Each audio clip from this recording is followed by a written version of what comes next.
Voice of politics நேயர்களுக்கு அன்பு வணக்கம். இன்று நம்மோடு இணைந்திருக்கக்கூடியவர் திரு ராமன் அவர்கள். மலைவாழ் மக்களுக்காக போராடக்கூடிய ஒரு நபர்.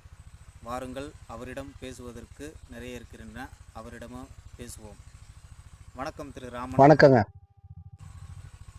நீங்கள் மலைவாழ் மக்களுக்காக பல்வேறு விஷயங்கள் போராடிட்டு இருக்கீங்க. உங்களை பற்றி ஒரு அறிமுகம் சொல்லுங்கள். நான் காடையாம்பட்டி பகுதி டேனிஷ்பேட்டை பகுதியை சார்ந்த மலைவாழ் மக்களுடைய கிராமத்தில் பிறந்தேன். நானும் ஒரு மலைவாழ் இனத்தை சேர்ந்த ஒரு நபர். எங்களுடைய மலைவாழ் மக்களுக்காக என்னதான் இருந்தாலும், அரசாங்கம் செய்து கொடுத்தாலும் சில விஷயங்கள் செய்யாமல் அப்படியே காத்திருந்து வச்சிருக்கிறாங்க. அதெல்லாம் செய்யறதுக்காக நானும் எவ்வளவோ போராடுறேங்க. அதுக்கான இன்னும் நேரமும் காலமும் அமையல, கூடிய விரைவில் அமையும்.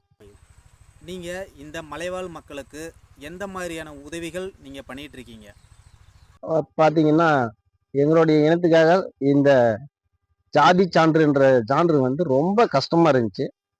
அது எல்லாத்தையும் சேர்த்து ஒட்டுக்கா ஒன்னா சேர்த்து ஒரு 100 பேர் 200 பேர் சேர்த்து ஒன்றாக சேர்த்து காலேஜ் படிக்கும் மாணவர்கள், பள்ளி படிக்கும் மாணவர்கள் எல்லாத்துக்கும் சேர்த்து ஒரு கேம்ப் மாதிரி வர சொல்லி, அதிகாரிகள் எல்லாத்தையும் அனைத்து அதிகாரியும் வர சொல்லி இங்கேயே வந்து நம்ம இடத்துலயே வந்து அந்த சர்டிஃபிகேட் வாங்கி கொடுக்கறதுக்கான உதவிகள் செஞ்சு கொடுத்துருக்குறோங்க.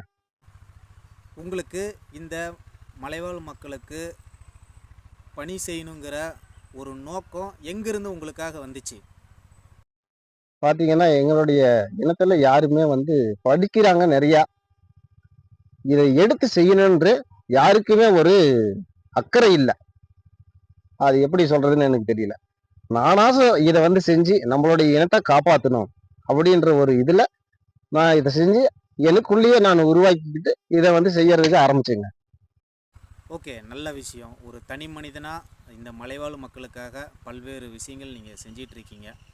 நான் கூட வரும்போது ஒரு விஷயம் கேள்விப்பட்டேன். உங்களோட பகுதியில் ஒரு ரயில் நிறுத்தணும் அப்படிங்கிறதுக்காக பல்வேறு நபர்களை சந்தித்து கோரிக்கை மணி கொடுத்து பல்வேறு போராட்டங்கள் செஞ்சிட்டு இருக்கிறதா நான் கேள்விப்பட்டேன். அதனுடைய நோக்கம் உங்களுக்கு என்ன? அது உண்மைதாங்க. நாங்கள் இது வந்து கொரோனாவுக்கு முன்னாடி இருந்து பேசஞ்சர் ஸ்டாப்பேஜ் இருந்துச்சு. அதுக்கப்புறமேட்டுக்கா வந்து ஸ்டாப்பேஜ் இல்லை. நாங்களும் வந்து நிறைய அதிகாரிகளை பார்த்து மனு மேலே மனு கொடுத்துருக்குறோம். அதிகாரிங்க வந்து பண்ணி கொடுக்குறோன்னு சொல்கிறாங்களே ஒழிஞ்சு அதுக்கான விடையை இன்னும் கொடுக்கல. பார்த்தீங்கன்னா, பல முறை வந்து கடிதம் கொடுத்துருக்குறோங்க. இது அரசாங்கம் தான் பதில் சொல்லும். ஓகே, நீங்கள் தனி மனிதனாக இந்த மக்களுக்கு பல்வேறு விஷயங்கள் நீங்கள் வந்து பண்ணிகிட்டு இருக்கீங்க. உங்களுக்கு அரசியல் ரீதியான ஏதாவது நெருக்கடிகள் உங்களுக்கெல்லாம் இருக்கா? அரசியல் ரீதியான நெருக்கடிகள் எதுவும் இல்லை. நம்மளுடைய வேலையை நம்ம சரியாக செய்யறதுனால யாரும் நம்மளை வந்து எதுவும் வந்து அரசியல் நெருக்கடி கொடுக்கறது இல்லை. நீங்கள் தனிநபராக வந்து பண்ணுறதுக்கு உங்களுக்கு சிரமங்கள், அதிகாரம் இல்லாமல் உங்களால் எப்படி அரசு அதிகாரிகள்லாம் அணுக முடியுது? இருக்குங்க. என்னோட சேர்ந்தீங்க தனி நபர் அதிகாரம் இல்லைனாலும் என்னோட சேர்ந்து என்னுடைய இனத்துக்காக போராடக்கூடிய ஒரு நண்பர்களை வச்சிருக்கிறேன். அவங்கள வச்சு ஒவ்வொரு அதிகாரியா போய் பார்த்து இதுக்கு என்ன செய்ய வேண்டும், என்ன பண்ணணும் அப்படின்ற இதெல்லாம் தெரிஞ்சுக்கிறோம் நாங்களே. நீங்கள் போய் அதிகாரம் இல்லாமல் ஒரு அரசு அதிகாரி அணுகும்போது அந்த அதிகாரியினுடைய ரியாக்ஷன் உங்களை எப்படி இருக்குது? நாங்கள் ஏன்னா பழங்குடி இனத்தை சேர்ந்தவங்கன்றதுனால கொஞ்சம் முன்ன பின்னதாங்க இருக்குது.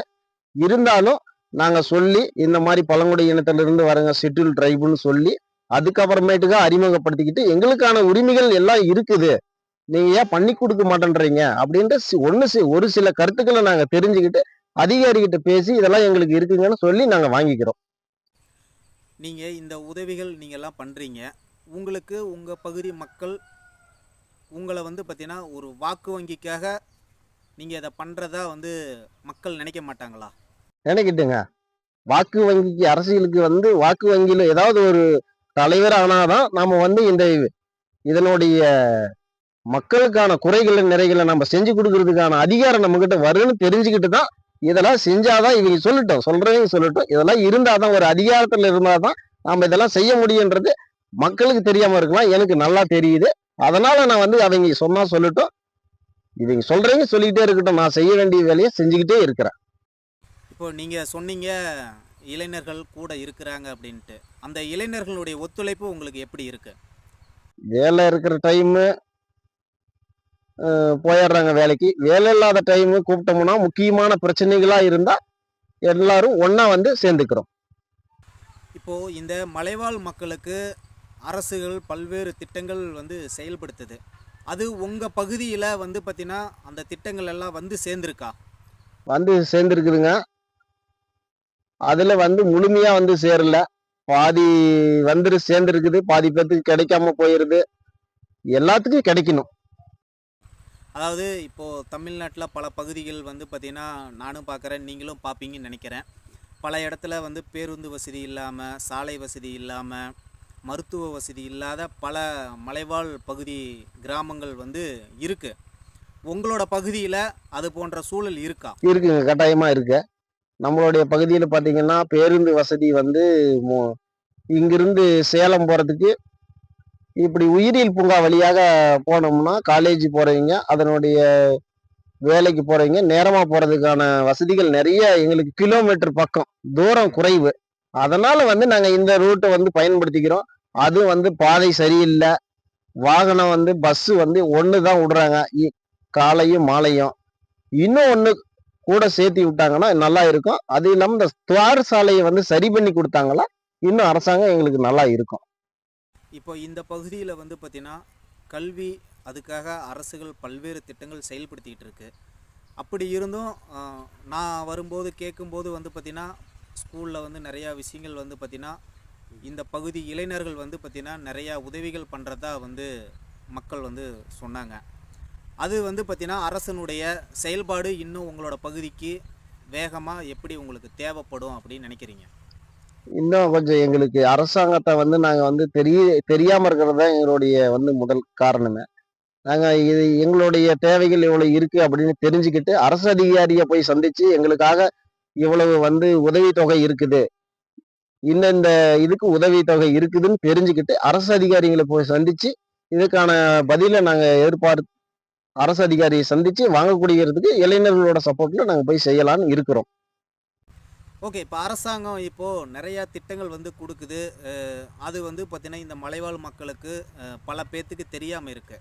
அரசு அதிகாரிகள் வந்து உங்களோட பகுதிக்கு நேரடியாக வந்து அந்த திட்டங்கள் செயல்படுத்துறதுக்காக வராங்களா? கட்டாயமா வராங்கங்க. அப்படின்னும்போது நாங்க வந்து எங்களுடைய பாத்தீங்கன்னா, எங்களுக்கு ஷெட்யூல் ட்ரைப்ன்றதுனால வன உரிமை சட்டம் 2006 படி வந்து வனத்துக்குள்ள இருக்கிற மிருகங்களையும், பச்சை மரத்தையும் வெட்டாம, விலங்குகளை வேட்டையாடாமலையும், பச்சை மரங்களை வெட்டாமல் இருக்கிறதுக்கு இருந்துகிட்டு நாங்க உள்ள எங்களுடைய வனப்பகுதிக்குள்ள தேவைகளை வந்து நாங்க வந்து எது வேணாலும் பூர்த்தி செஞ்சுக்கலாம். அதுக்கு வந்து மத்திய அரசாங்கமும் வந்து எங்களுக்கு அனுமதி கொடுத்திருக்குது. மாநில அரசாங்கமும் அனுமதி கொடுத்திருக்குது.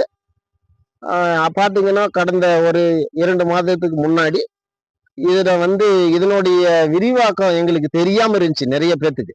அது வந்து இந்த வன உரிமை சட்டம்னா என்னன்னு தெரியாது. அதுல என்னென்ன பொருள் வனத்துக்குள்ள இருக்குது, நம்ம எதை எடுக்கலாம், எதை வந்து எடுக்கக்கூடாது அப்படின்ற சட்டதிட்டங்கள்ல எங்களுக்கு தெரியாம இருந்துச்சு. நான் என்ன பண்ணேன்னா, நம்மளுடைய தனி ஆட்சியாளர், வட்டாட்சியாளர் அவர்களை போய் சந்திச்சு, இந்த மாதிரி வந்து எங்களுடைய வன உரிமை சட்டத்தின்படி இதெல்லாம் இருக்குதுங்க. இதெல்லாம் எங்களுடைய மக்களுக்கு தெரியல. நீங்க வந்து ஒரு பொதுக்கூட்டம் போட்டு எங்களுடைய கிராமத்திலேயே நீங்க வந்து அறிமுகப்படுத்துனீங்கன்னா, இந்தந்த வன உரிமை வனத்துக்குள்ள இது உங்களுக்கு அனுமதி இருக்குது. இதுக்கெல்லாம் அனுமதி இல்லைன்னு சொல்லி கேட்டிருந்தேன். அதன் அடிப்படையில வந்து தனி வட்டாட்சியாளர் வந்து எங்களுடைய கிராமத்துல வந்து ஒரு பொதுக்கூட்டம் மாதிரி போட்டு, எங்களுடைய குறைகளை வந்து எது எது நாங்க பயன்படுத்திக்கலாம் அப்படின்றதெல்லாம் வந்து விளக்கமா எடுத்து சொன்னாரு. ஓகே. சிறப்பு. நீங்கள் நல்ல விஷயங்கள் நீங்கள் வந்து உங்களுடைய மக்களுக்காக தொடர்ந்து பண்ணிகிட்ருக்கீங்க. இந்த மலையில் நீங்கள் வசிக்கிறீங்க. உங்களுக்கு வந்து பார்த்திங்கன்னா மலையில் இருக்கக்கூடிய விலங்குகளால் நிறையா பாதிப்புகள் பல பேர்த்துக்கு வந்திருக்கும். அது இந்த அரசு அதிகாரிகள் உங்களுக்கு எந்த அளவுக்கு ஆதரவாக இருக்காங்க? நாம இருக்கிற பகுதியில இந்த காட்டு எருமைகள்ன்றது வந்து விலங்குகள் வந்து நிறைய விவசாய நிலத்துக்கு வந்து உள்ள புகுந்து பாதிப்பையும் ஏற்படுத்தி போயிருது. மனிதர்களுக்கும் பாதிப்பு ஏற்படுத்துது. அதுக்கு தகுந்த மாதிரி அரசாங்க அதிகாரிகிட்ட நாங்க சொல்றோம். அவங்களும் வந்து சரி இதுக்கு மேல வராம அதை தடுத்துக்கிறோம் அப்படின்னு சொல்லி எங்ககிட்டயும் வந்து அதிகாரிகள் கூறியிருக்கிறாங்க. ஓகே. நீங்கள் வந்து இந்த மலைவாழ் மக்களுக்காக தொடர்ந்து குரல் கொடுத்துட்ருக்கீங்க. பல்வேறு இளைஞர்கள் உங்களுக்கு உறுதுணையாக இருந்து சப்போர்ட் பண்ணிகிட்ருக்காங்க. உங்களுக்கு வருங்காலத்தில் இந்த பகுதியில் அதிகாரம் உங்ககிட்ட வந்தால் இன்னும் நீங்கள் எப்படியெல்லாம் இந்த மக்களுக்காக உங்களால் உதவி பண்ண முடியும்னு நீங்கள் நினைக்கிறீங்க? கட்டாயமா. அப்படின்னும் போது இந்த பகுதியில நான் செய்யக்கூடிய வேலையை ஆரம்பத்திலிருந்து பார்த்துட்டு இருக்கிறவங்களுக்கு எல்லாத்துக்குமே தெரியும். இன்னும் அதிகாரம் அதிகமா இருந்துச்சுன்னா எங்களுடைய இனத்துக்காக எ- யாரு ஒரு ஏழ்மைப்பட்ட பையன் வந்து படிக்க முடியாம இருந்தானா அவனுக்கு உதவி செஞ்சு அவனை மேல கொண்டு வரதான் எங்களுடைய நோக்கம். யார் யார் வந்து வறுமை கோட்டுக்கு ரொம்ப கீழே இருக்கிறாங்கன்னு தெரிஞ்சுக்கிட்டு அவங்க எல்லாம் வந்து என்னுடைய இனத்திலிருந்து மேம்படுத்தணுன்றதுதான் என்னுடைய ஆசை. ஓகே ராமன், இவ்வளோ நேரம் உங்களுடைய நேரத்தை கொடுத்து சிறப்பாக உங்களுடைய மக்களுடைய வழிகளை நீங்கள் சொல்லியிருக்கீங்க. உங்களுடைய நல்ல நோக்கம் நிறைவேற வாழ்த்துக்கள். நன்றி, வணக்கம்.